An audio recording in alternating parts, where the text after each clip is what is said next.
The Gallant Knight and Fair Princess.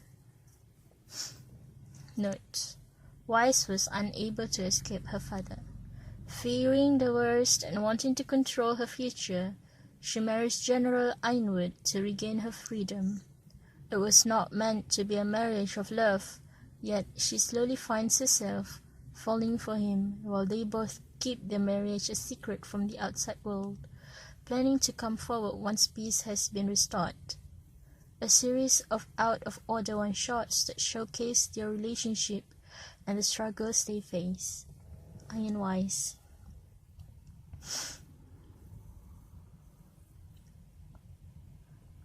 Rejection. Chapter 1. Weiss was covered in dirt and blood. She was finding the wounded as best as she could, but there seemed to be so many. This had been a mighty city.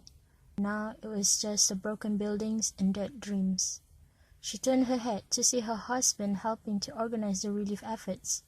She was in awe of him at this moment. He seemed even more handsome than the last time they had spoken. "Weiss!" RWBY yelled out. It broke the shy female from her thoughts. General Ironwood caught her gaze before looking away. He was ashamed of how much he failed. "You're safe!" "Of course." She crossed her arms. "I'm a shy. It'll take a lot more than that to hurt me." "I'm so glad." RWBY hugged her. "I was so worried." Well, there was no need. She gently pushed the girl off of her. "I was able to handle everything just fine." "Oh, look!" a small girl shouted. "It's General Ironwood. Hello! I haven't seen you since Beacon." "RWBY!" Weiss's eyes nearly popped. "You can't just run up to people like that." "It's fine," James assured her. "You both look well." He glanced between the two women, though his eyes stayed on the elder a little bit longer. "We've been good," she answered. "There were a few small issues, but we've been managing well." "That's good to hear," he smiled at her. "We were attacked by a whole bunch of Grimm while camping," RWBY declared. "It was awesome. Weiss took out like 5 of them in one go and—" "RWBY, he has better things to do than hear stories of adventures," she pouted. "Besides, we have work to do. There are still so many people that need help and—" "I know," RWBY frowned. "I was just so happy to see familiar faces after all that's happened." "It's fine," General Ironwood cut in. "In fact, I could use the both of you in getting things organized." "You could?" Weiss tilted her head. She wasn't sure if she believed him. "Of course," he stated swiftly. "As you said, there's still so much we have to do." Weiss. James Ironwood had finally found a moment alone with her. They were standing in an empty bedroom, checking to see that everyone was gone. The city wasn't safe anymore. "It was good to see you were safe. I had heard you were coming here and feared that your wife was dead." She sat down on the bed. Her fingers traced a small doll. "I'm fine." "Weiss, it's okay to be upset." He knelt down in front of her. He cupped her face. "What the White Fang did here, it's okay to cry over these people." She wrapped her arms around him and buried her face into his chest.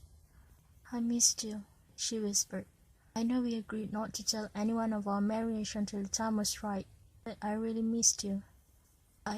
I thought of you often." He swallowed as she tightened her hold on him.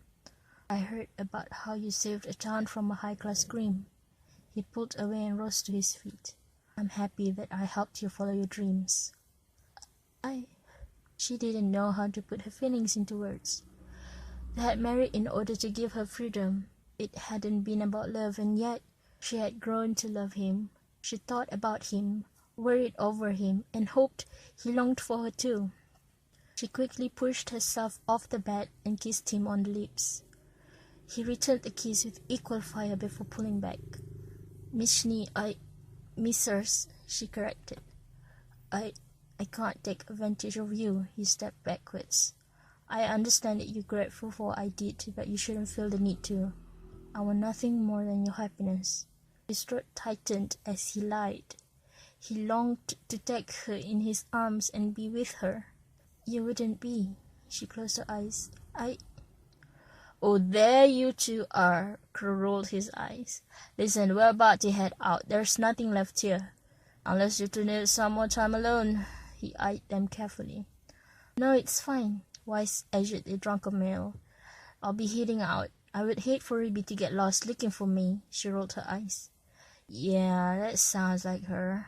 Qrow chuckled as the Ice Princess left. His eyes narrowed. You want to tell me why I walked into Jimmy? That is none of your concern. The general straightened his tie as he began to follow his wife. The dusty old bird stopped him. She's just a girl and Winter's sister. If you like them young, look elsewhere. It isn't like that, James snapped. And you should mind your own business. Look, don't say I don't warn you. The huntsman backed off. And I promise to keep this between us. No need for the Ice Queen to find out about this little slip.